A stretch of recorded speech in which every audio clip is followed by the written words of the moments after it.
Welcome back to another episode of Let's Play Roma in Football Manager 2019. I'm Ater and welcome to the first episode of the third season. And right now we are looking at our former captain, fantastic Giallorossi. He has retired and it kind of came as a surprise for me because in this game usually when a player announces its retirement it's like, okay, I'm going to retire in a year. But this one happened after the last game of the season, and he had a contract for another year, and then it just popped up like he will retire in a month.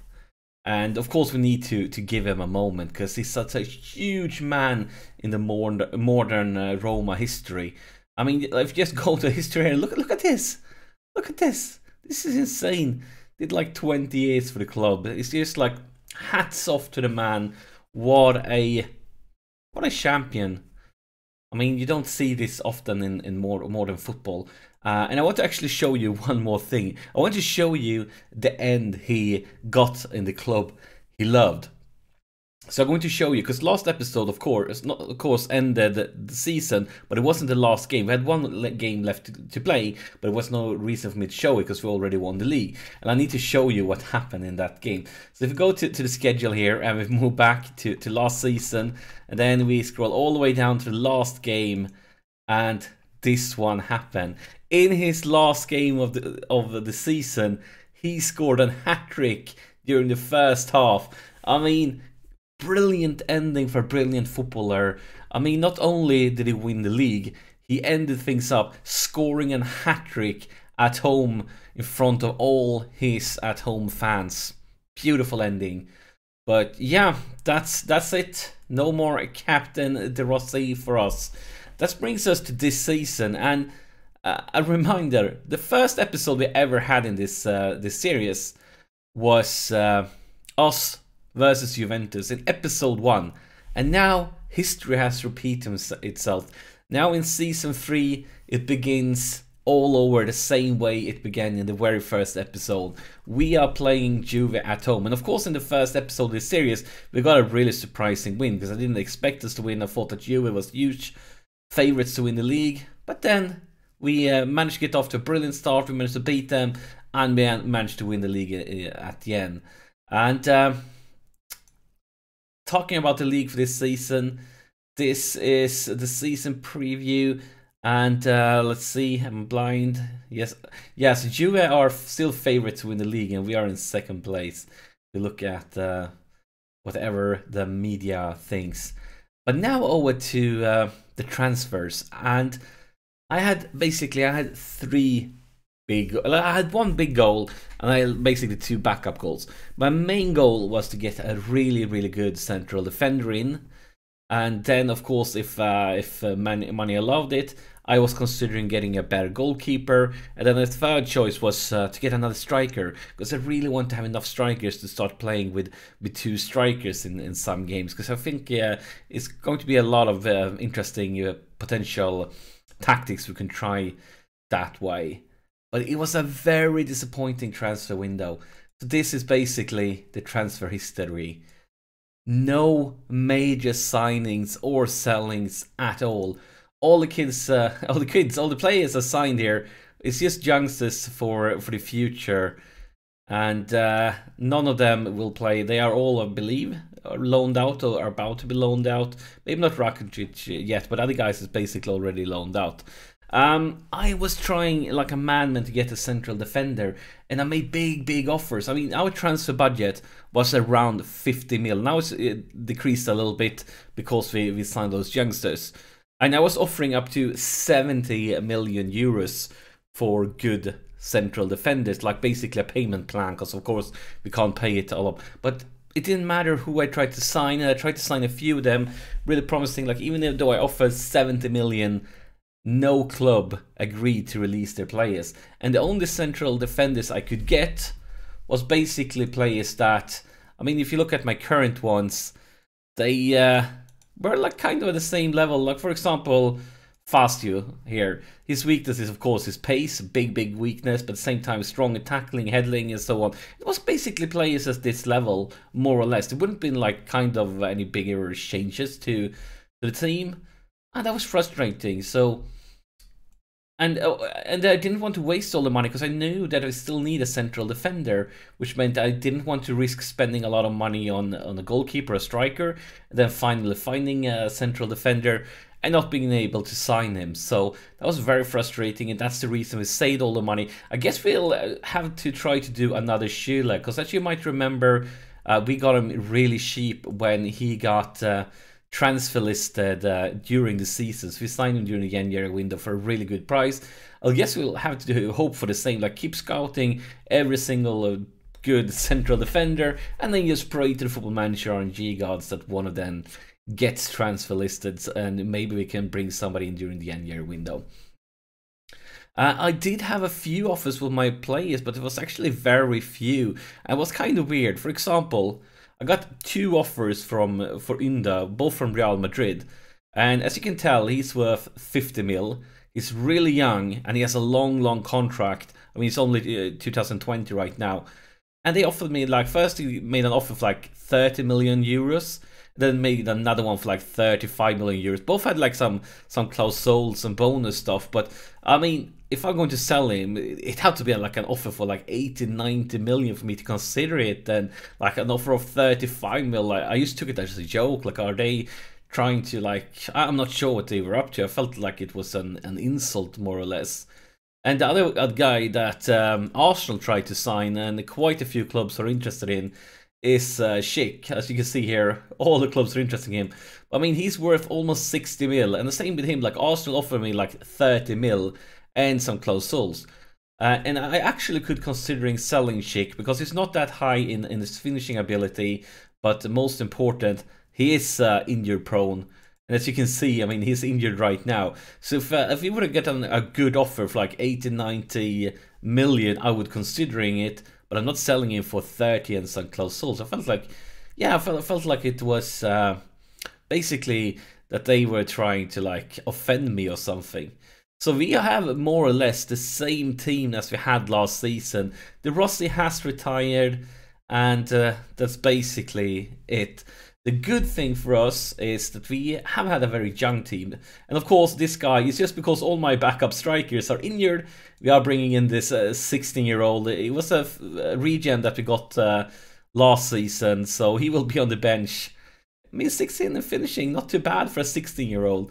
But I mean, Tonali 20, Arp 20, Kluivert 21, Inder 23, Fazio 23, Gerson 23, Korek 23, Pellegrini 24, Schick 24, Pereira 24, Sheila 24, Munir 24. All these guys are guys that hopefully are going to improve.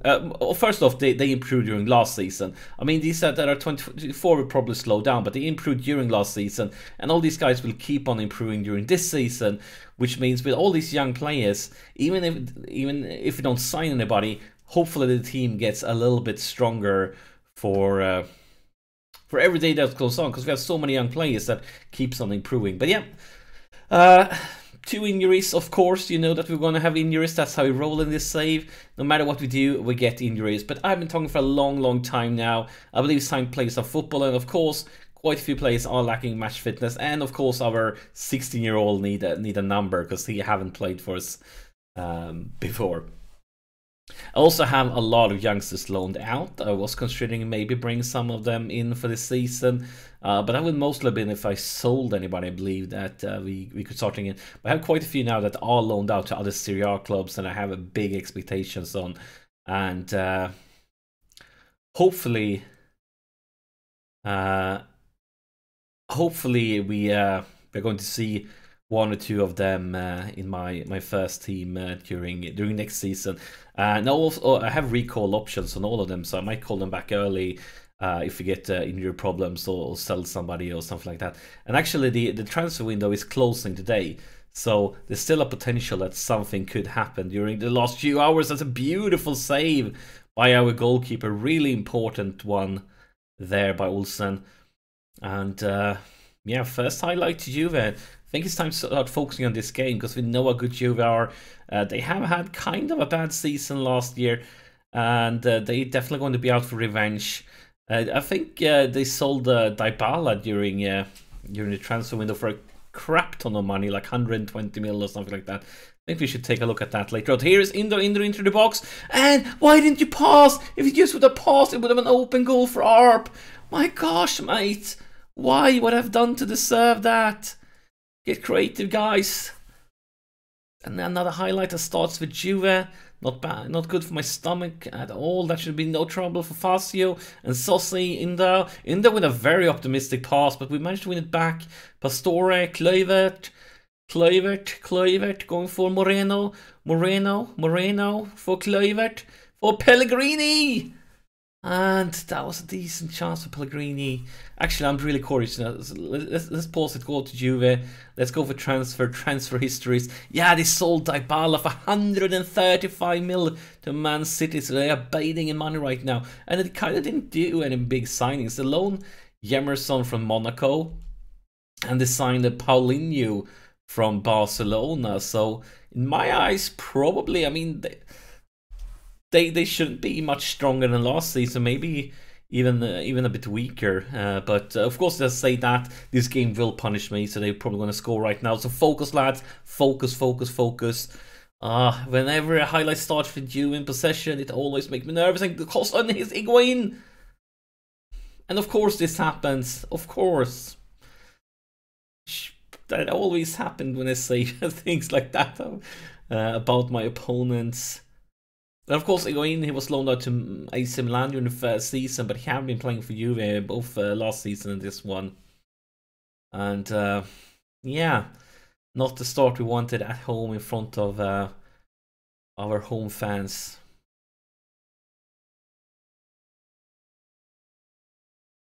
Look at the statistics though. We have created as many chances as they have, so hopefully we can actually get some serious highlights here. But right now, since that goal, clock basically ticking away.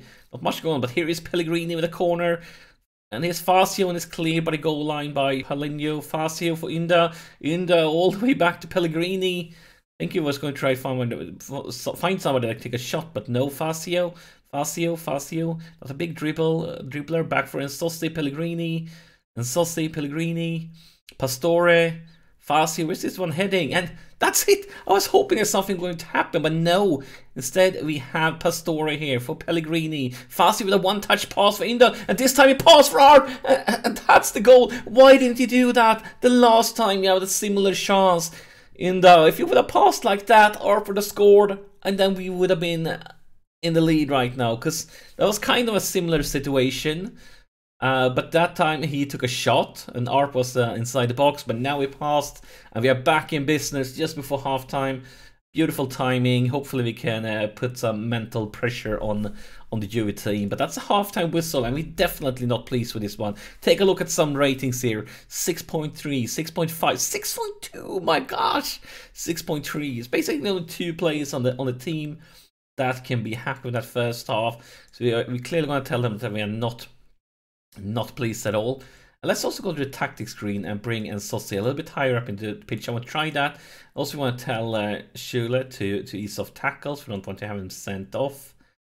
And maybe like that. Let's see how it works. Because I mean, we are playing at home, our fortress, and we want to get the season off to a good start. And especially since we are playing at home, because we know we're going to face off against them in the second part of the season. And if they're going to have that home advantage, then it could be much more difficult. But here is Inder, and that's 2-1 for us. Inder is redeemed from his bad choice in the first half. Now he picked up first 1 assist, and now he scored himself. And of course, this shows you guys why Real Madrid were trying to sign him twice during the summer. And of course, still raises the question, why would I sell him for 36 mil? They must be crazy if they think I'm going to let him go for a price like that. 80-90 mil, I would consider it, but I mean, the offers they gave. Oh, man, oh my god, and Sossi, what are you doing? So sloppy. Take a look at the marking here. Why is nobody keeping track of him? Nobody's keeping track of him. And that's, of course, is a free chance for Higuain. I mean, you're 2 against 1. one guy should be able to basically be breathing down his neck. One guy could be a little bit higher up, trying to take maybe like a chance intervention. But here's ARP, here's ARP, here's ARP. Oof, ARP, that could have been such a beautiful goal. But yeah, if you're 2 against 1, one guy could be up front trying to be like a stopper, trying to intervene the ball, while the other one could take a little bit more depth and be the one that cover up. He should definitely not get alone like that if you're 2 against 1. Here's Pastore for Kluivert. Back to Pastore. Moreno, Kluivert. We are inside the box. Back to Moreno outside the box. Pellegrini and Sossi changing flanks for Florenzi. Florenzi to nobody. Oh my god, this could be a counter-attack. Back, guys, back. And why? 2 guys for what? Oh my god, you sold yourself so short there. Luckily for us though, Olsen is in the goal and it makes no mistake. But that was really crappy defending. Really selling yourself so. But maybe we can counter-attack here. It's Pastore, but no chance for ARP. And now I want to make subs. We have so many yellow cards. I think I'm going to remove at least one guy with yellow card, like Pellegrini. I'm getting a little bit worried that we're going to pick up a red one. But we have this highlight first. He's in there. He's going for another assist. He finds ARP, and that was, I mean, kind of a difficult finisher. He tried to shoot there ASAP on a bouncing ball. But yeah, let's see here. So, Pellegrini, you're gonna go. Bring in Cristiante instead. I'll go with Pastore, is basically dying. Bring in Korik instead. Then Schiele is having a really bad game. Moreno is having a really bad game. But they get to stay on for now.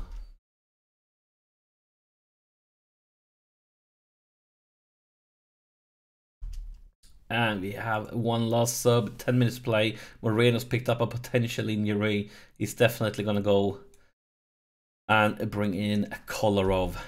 10 seconds, not 10 seconds. Here is Juve over the corner, long one, cleared by Cristiante, but it's going to come back most likely. Or maybe you 2 against 1. If you can win this one, maybe you can create a dangerous counter-attack.